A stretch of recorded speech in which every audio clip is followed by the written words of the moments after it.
Hello guys, good morning. Ayan, dito bibili tayo ng sako para sa bigas natin. Para malinis.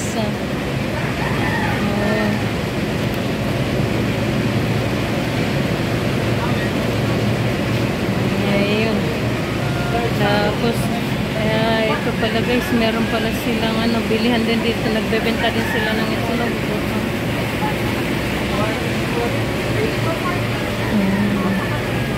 Ayan guys, ang per dozen. Ayan, ito sila. Ayan, large. Ay, small pala, small, medium, large. Hay, pati ba doy, ngakuan, yung poultry. Ay, ayan, inalok tayo guys ng mayari para tingnan yung poultry nila. Ayan. Dito din ito guys sa yung mayari din ng gilingan. Ay, okay. Salamat Ayan pala guys. Ayan, papasok tayo dito sa poultry farm. Ayan, Ayan, meron dito tandang. Pero ayan, kasi nagbebenta sila ng itlog. Ayan. Ayan guys, ayan, nakakatuwa tingnan, ang daming manok Ayan, dito pala sila kumukuha ng pangbenta sa sa doon sa harapan kasi nagbebenta nga sila. Ayan, nakakatuwa. Ayan, farm ito dito guys sa Javier na may-ari din ng gilingan ng palay para maging bigas. Gilingan ng bigas pala. Ayan. Ayan guys, nakakatuwa, ang dami. Ayan, hello chicken. Mini chicken ang meron dito.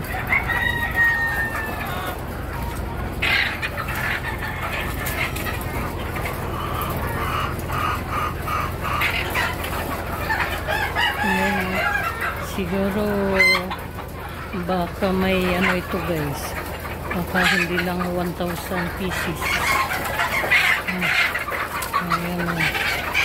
Ayan, ito yung pinagkukunan talaga ng itlog. Tapos mga itlog, bababa lang yung itlog dyan. Ayan, ito din dito.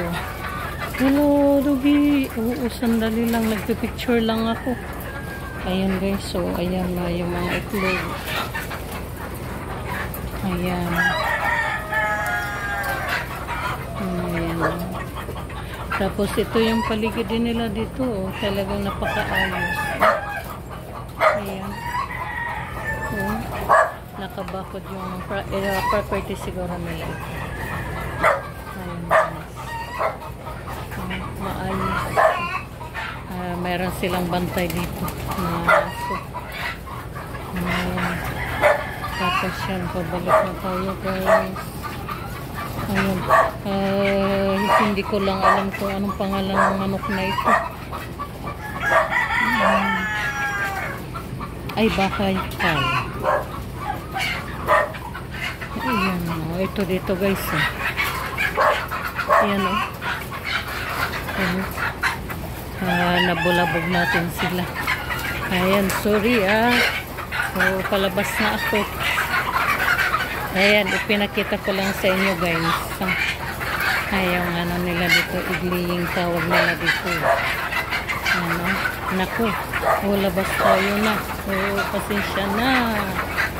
Ayan, pasensya na ang saya pala nila guys dito. Ayun na, ayun na. Ayan, lumabas na tayo. Tumigil na sila. Ayan.